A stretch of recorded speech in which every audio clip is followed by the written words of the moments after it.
हमारे हाथों से जाने या फिर अनजाने में कोई ऐसी गलती हो जाती है, इसका नुकसान कभी बहुत छोटा होता है तो कभी बहुत बड़ा हो जाता है।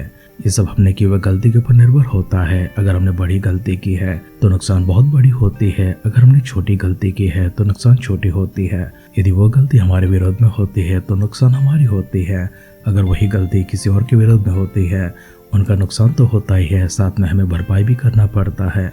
कभी ऐसा भी हो सकता है उस नुकसान के कारण अनबन हो जाए, बातें बिगड़ जाए, दोस्ती या फिर रिश्ते भी कट जाते हैं। अगर वही गलती हमने परमेश्वर के विरोध में किया है, उनके शास्त्र के विरोध में किया है, परमेश्वर की व्यवस्था के विरोध में, उनके विधियों के विरोध में अगर किया है तो उसकी नुकसान न केवल यहाँ पर होती है परंतु स्वर्गलोक में परमेश्वर के सामने भी होती है। अगर हम यहाँ पर अच्छे काम करते हैं तो यहाँ पर भी लाभ प्राप्त करेंगे और परमेश्वर के सामने स्वर्गलोक में भी हम लाभ को प्राप्त करेंगे। हमारी धन इतिहास की पहले ग्रंथ में चल रहे हैं जहाँ पर हम इसराइल के संतान के पास, उनकी वंशावली के पास पहुँचते हैं। इसराइल और उनकी संतान की वंशावली को हम जब ध्यान करते हैं, उनके संतान में से किसी के हाथ से ऐसी बहुत बड़ी गलती हो जाती है, इसका परिणाम और नुकसान इस संसार में तात्कालिक रूप में तो था ही, परंतु अनंत लोक में भी उस गलती के नुकसान को देखते हैं। लेकिन हमारे दिन में वहां पर जाने से पहले आइए हम सब अपने आप को परमेश्वर के हाथों में समर्पण करेंगे। हमारे सद्बुद्ध से दिन के लिए परमेश्वर को शुक्र अदा करेंगे, उनकी गौर करेंगे, उनकी प्रशंसा करेंगे, उनकी महिमा करेंगे, आदर सम्मान करते हुए, उन्हीं की प्रशंसा करते हुए अबर मन के साथ नए कृतार्थ होकर आराधना स्तुति की भेंट उनके हाथों में समर्पण करेंगे। इसलिए हम सब अपने सिरों को झुकाएंगे, आंखों को बंद करेंगे, छोटी सी प्रार्थना करेंगे। हम पर दया और अनुग्रह को दिखाने वाले हमारे स्वर्गीय पिता परमेश्वर, हम आपकी शुक्रिया अदा करते हैं, आदर सम्मान करते हैं, आपके अपार और असीमित प्रेम के लिए फिर से एक बार पूजिए आपकी गौरव करते हैं, प्रशंसा करते हैं, महिमा करते हैं। पिता परमेश्वर, अभी तक आपने हम सबको संभाले रखा है, सुरक्षित रखा है, इसके लिए भी शुक्र अदा करते हैं। हमारे व्यक्तिगत जीवन में, पारिवारिक जीवन में, औद्योगिक प्रभु जी और आध्यात्मिक जीवन में आपने जो तरक्की दी है, जो बरकतें हम पर उंडेले हैं, जो आशीर्वाद हमको दिए हैं, उन सब उनके लिए आपको धन्यवाद करते हैं। हमारे सारे परिजनों को और आपके भक्तगणों को फिर से एक बार आपकी दृष्टि में समर्पण करते हैं। अगर किसी के जीवन में इस प्रकार के आशीर्वादों की कमी है तो प्रभु प्रार्थना करते हैं उनकी हालतों को आप देखें, उन्हें समझे, उन्हें पहचाने और साथ ही साथ परमेश्वर अपने स्वर्ग से अपने भंडारों को खोलकर उन तक प्रभु जी अपार आशीर्वाद देने के लिए दुआ करते हैं। यदि उनके जीवन में किसी प्रकार की बाधा है, पीड़ा, तो प्रभु उन सबसे उन्हें स्वतंत्र करने के लिए प्रार्थना करते हैं। आगे के सौ जो वचनों के माध्यम से उनसे बातें कीजिए, वचन के आदर पर हमारे जीवन हो सके, इसके लिए पवित्र आत्मा का अभिषेक भी हमारे पर लेने के लिए दुआ करते हुए आदर सम्मान महिमा के साथ में हमारे उद्धारकर्ता हमारे प्रभु यीशु मसीह के नाम से इस प्रार्थना को मांगते हैं। सुन और कबूल कर पिता, आमेन, आमेन, आमेन। आध्यात्मिक जीवन की दैनिक खुराक सुन रहे हमारे सारे प्रिय श्रोताओं को, परमेश्वर के प्रिय भक्तगणों को प्रभु यीशु मसीह के नाम में प्यार भरा जय मसीह की सुप्रभातम और शुभोदय कहते हुए हम सबका मनपसंद ध्यान के अंदर आध्यात्मिक जीवन की दैनिक खुराक में और इस नए दिन में आप सबका स्वागत करते हैं। हमारे अध्ययन इतिहास की पहली ग्रंथ 5वें अध्याय में चल रही है। आज उसका पहला वचन से पढ़ते हुए हमारे ध्यान को आगे बढ़ाएंगे। इसराइल का जेठा तो रूबेन था, परंतु उसने जो अपने पिता के बिचौलिए को अशुद्ध किया और इसी कारण से वंशावली जेठे के अधिकार के अनुसार नहीं ठहरी, क्योंकि यहूदा अपने भाई पर प्रबल हो गया और प्रधान उसके वंश का हुआ, परंतु जेठे का अधिकार यूसुफ का था। इसराइल के जेठा पुत्र रूबेन के ये पुत्र हुए, अर्थात हनोक, पल्लू, हेस्रोन और कर्मी। और यूबेल के पुत्र शमाया, शमाया का गो का शिमी, शिमी का मीका, मीका का राया, राया का बाल और बाल का पुत्र बेरा। इसको अशूर का राजा तिग्लत-पिलेसर बंधुआई में ले गया और वह रूबेन का प्रधान था। और उसके भाइयों के वंशावली के लिखते समय वे अपने अपने कुल के अनुसार ये ठहरे, अर्थात मुख्य तो येल, फिर जकरिया और अजाज के पुत्र बेला जो शमा का पोता और यूएल का परपोता था। वह अशूर में और नबो और बलमोन तक रहता था और पूर्व की ओर वह उस जंगल के सिवाने तक रहा जो परत महान तक पहुँचता है, क्योंकि उनके पशु गिलाद देश में बढ़ गए थे। और शाऊल के दिनों में उन्होंने हिग्रियों से युद्ध किया और हिग्री उनके हाथ से मारे गए। तभी गिलाद की सारी पूर्वी अलंग में अपने डेरों में रहने लगे। गादी उनके सामने शल्ला तक बाशान देश में रहते थे, अर्थात मुख्य तो योएल और दूसरा शापा, फिर यानाय और शापा ये बाशान में रहते थे। और उनके भाई अपने अपने पितरों के घरानों के अनुसार मिखायल, मशुल्लम, शेबा, योरई, यकान, जी और एबे ये 7 थे। ये अबीहेल के पुत्र थे जो होरी का पुत्र था।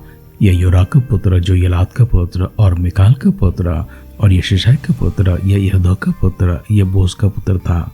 इनके पितरों के घराने का मुख्य पुरुष अब्दीएल का पुत्र और गोनी का पोता अहीता। ये लोग बाशान में, गिलाद और उसके पिता के गांव में और शारों की सब चराइयों में उसकी परली ओर तक रहते थे।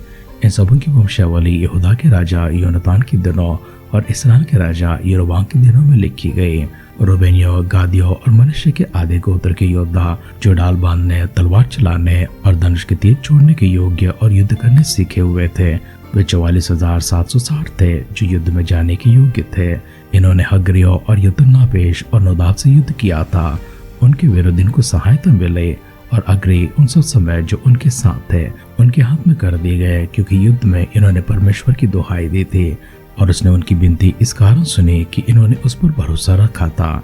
और इन्होंने उनके पशु हर लिए, अर्थात ऊंट तो 50,000, भेड़ बकरी 2.5 लाख, गधे 2,000 और मनुष्य 1 लाख बंधुआ करके ले गए। और बहुत से मरे पड़े थे, क्योंकि वो लड़ाई परमेश्वर की ओर से हुई और ये उनके स्थान में बंधुआई के समय तक बसे रहे।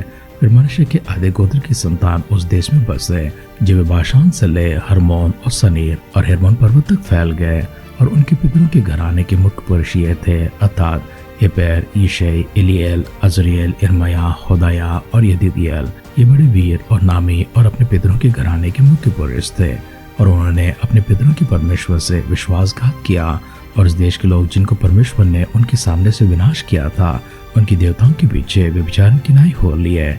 इसलिए इसराइल के परमेश्वर ने अशूर के राजा पूल और तिलगत-पिलेनेसर का राज उबारा और इन्होंने उन्हें अर्थात रूबेनियों, गादियों और मनुष्य के आधे गोत्र के लोगों को बंधुआ करके हला, हबोर, हारा और गोजा नदी के पास पहुंचा दिया और वे आज के दिन तक वहीं रहते हैं। इतिहास का पहला ग्रंथ 5वां अध्याय का पहला वचन से लेकर आखिरी वचन तक हमने पढ़कर सुना है। आरंभ में भूमिका के शब्दों में हमने सुना है, अगर कोई ऐसी गलती हम कर देते हैं जो परमेश्वर के विरोध में हो, उनके कानून के विरोध में हो, उनके शास्त्र के विरोध में, उनकी व्यवस्था के विरोध में हो, न केवल इस संसार में है परंतु आने वाले संसार में भी हमेशा हमेशा के लिए उसके नुकसान होती है, उसके ऊपर असर पड़ता है। इसलिए हमने इसराइल की वंशावली को देखते समय इस प्रकार से देखा है। वास्तव में इसराइल के जेठा तो रूबेन है, लेकिन रूबेन ने वो कर्म किया है जिससे परमेश्वर क्रोधित हो जाते हैं। उनकी व्यवस्था के विरोध में, उनके शास्त्र के विरोध में, परमेश्वर के मन के विरोध में कार्य करता है। वो अपने पिता के पीछे होने को अशुद्ध करता है। इसी कारण से परमेश्वर ने उसके जेठा होने का अधिकार को उससे छीन लिया है, उससे निकाल दिया है और यूसुफ के पुत्रों को दिया है। यूसुफ के पुत्रों को देने का कारण क्या है? क्योंकि यूसुफ था याकूब के 12 बेटों में से 11वां बेटा था, जो उसके बुढ़ापे का पुत्र था और उसने उससे बहुत प्रीति रखा, क्योंकि वह परमेश्वर की विधियों के अनुसार चला करता था, वो सिधाई के साथ में चला करता था, शुद्ध मन के साथ में चला करता था और परमेश्वर की योजनाओं को जानकर उसी प्रकार से अपने जीवन को जिया करता था। यही कारण था कि याकूब ने उसे बहुत पसंद किया है, उससे प्रेम किया है और सबसे बढ़कर कारण है कि उसका बुढ़ापे का बेटा है। हम जानते यूसुफ की कहानी को, उसके भाई ने उसे बेच दिया था, लेकिन आखिरकार वो मिस्र का प्रधानमंत्री बन जाता है। और जब याकूब उससे मिलने के लिए गया और मिस्र में बस गया था और उसके बुढ़ापे के दिनों में, अंत के दिनों में याकूब ने चाहा कि यूसुफ के संतानों को आशीर्वाद दें। जब यूसुफ ने अपने दोनों बेटे मनश्शे और इफ्राइम को लाकर याकूब के सामने खड़ा किया था और उन दोनों को उसने आशीर्वाद दिया और यूसुफ से कहा, तेरे बेटे मेरे बेटे हो जाएंगे, जिस प्रकार से तू शिमोन, लेवी और रूबेन है, उसी प्रकार से ये मेरे संतान होंगे। इसका अर्थ है कि याकूब ने इन दोनों बेटों को गोद ले लिया है। अब याकूब के 12 बेटे नहीं हैं, वरन 14 बेटे हो जाते हैं। याकूब के अपने तो 12 बेटे हैं और यूसुफ के 2 बेटे हैं, कुल मिलाकर 14 होते हैं। लेकिन जेठा होने का अधिकार को रूबेन से लिया जाता है और यूसुफ के पुत्रों को दे दिया जाता है। योदा भी इसे प्राप्त नहीं कर पाया है। वैसे योदा के कुल में से प्रधान तो निकले थे, परंतु जेठा होने का अधिकार तो यूसुफ के संतानों को मिलते हैं।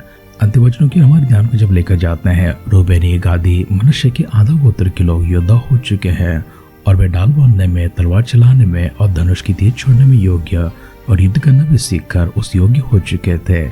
उनकी सारी संख्या 44,760 थे। ये सब युद्ध में जाने योग्य थे। इन्होंने हग्रियों और यतोर, नापेश और नोदाब से युद्ध किया था। इनके विरुद्ध इनको सहायता मिली है और अग्री उन सब समय जो उनके साथ थे उनके हाथ में कर दिया, क्योंकि युद्ध में उन्होंने परमेश्वर की दुहाई दी थी और उसने उनकी विनती इस कारण से सुनी है कि उन्होंने उस पर भरोसा रखा था और इसी कारण से उनको विजय मिलती है। वैसे रूबेनियों ने, गादियों ने और मनुष्य के आधा गोत्रों ने कुछ ऐसे काम किए थे जिस कारण से परमेश्वर के सामने आने की योग्यता को भी वो खो चुके थे।